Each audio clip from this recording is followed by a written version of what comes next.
Industrial.com. AM 560, The Answer. We've been talking about it, well, I think for the past 2 weeks, the Jussie Smollett case. Finally, he has been taken into custody to find out how that happened, if he turned himself in, if police want to actively seek him out. Let's get the latest from Tom Ahern, spokesperson for the Chicago Police Department. Good morning, Tom. How are you? Amy, good morning. I'm doing well, thanks. So tell us how this all went down. Well, late last night, we spoke with Mr. Smollett's attorneys, and we negotiated his surrender this morning, which took place about 5 o'clock at the First District. It went without incident. He came in with his attorneys. He really didn't speak. He really showed no emotion. He was met by detectives as they walked into the First District. The detectives took him and processed him, and that's where it stands right now. He's in the process of being photographed, fingerprinted, processed, and then he'll be transported to 26th California to the Cook County Criminal Court building for a 1:30 scheduled bond hearing. Now, was there ever a point in time where you couldn't find him because there was reports everywhere that he was gone, that nobody knew where he was? Well, no. For a while, there was some communication breakdown between police and his attorneys, but we were able to communicate with them last night. Several of them were in travel status and couldn't be reached, but we were able to finally connect late last night and agree to the meeting this morning. Tom, Bruce Wolf, nice to get to talk to you Bruce. again. Nice to talk to you again. I was just thinking of like the Roger Stone raid, and of course, this is not the same as that. But sometimes, especially if you want to preserve evidence, you have these raids. But other times, you might want a more public display of an arrest. Is there certain criteria that the police use? Because this seems like it was done, negotiated, and we're not going to make a big public display about this. But sometimes maybe you do want one, or are there regulations and policies of the police department? Well, in this case, Bruce, as opposed to a hardened criminal or a violent criminal where you have to take more enforcement type actions, more covert actions to get them into custody. This is a class 4 felony. It's a disorderly conduct charge for lying and falsifying police reports and so forth. And we just felt that it didn't warrant that type of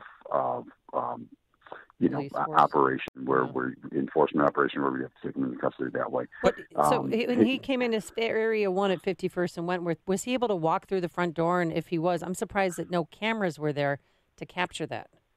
No, this took place at the First District at 18th and State. Okay, and no cameras were there?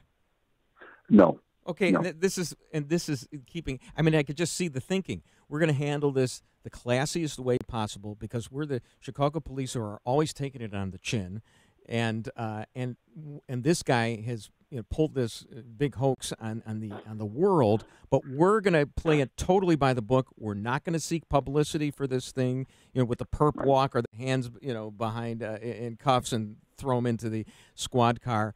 And it's the perfect way to play it. It's perfect. The detectives throughout this entire investigation, all the way through this morning, have been nothing but completely professional. They've taken the high road throughout this entire investigation. The superintendent maintained, asked the detectives that he was a victim up until the point where the trajectory of the investigation changed, and he then became a suspect. So the professionalism on the part of the detectives has just been unmatched, and their tenacity to follow leads and to conduct interviews and to find witnesses and get cooperating witnesses and so forth has just been outstanding police work. I know there's not much. Not that they don't do this in all cases, because they do. Every case is given the same type of attention and all. It's just that in other cases, sometimes we don't have the same elements as far as witnesses coming forward or evidence leading the detectives further in their investigation like we had in this case. But the same effort goes into every criminal case that's investigated by the police department. So you said he didn't show any emotion, but was he pleasant? Did he say hello? Was there any exchanges? And I know this sounds crazy. What was he wearing? No, he was dressed casually. He walked in. The attorneys led him through the door. He stood, didn't speak, stood quietly. We were introduced by his to his attorneys, and then we introduced the detectives, and then they took him in for processing. All right. He really didn't speak. He didn't make any statements, and he was very quiet throughout the process. And how soon till his mugshot's going to be released, or will that be at the 9 a.m. press conference? We have a 9 a.m. press conference here at headquarters. The superintendent will lay out the facts of the investigation and so forth, and then he'll be his bond hearing is scheduled for 1:30 today at 26th in California. And those court. Two brothers that went to Lakeview High School, they're free and clear? Well, they're still, right now, they're considered to be cooperating witnesses. Okay. And so right now, I think detectives still have more work to do with them, to glean more information from them, to corroborate information and so forth. But this is where it stands right now.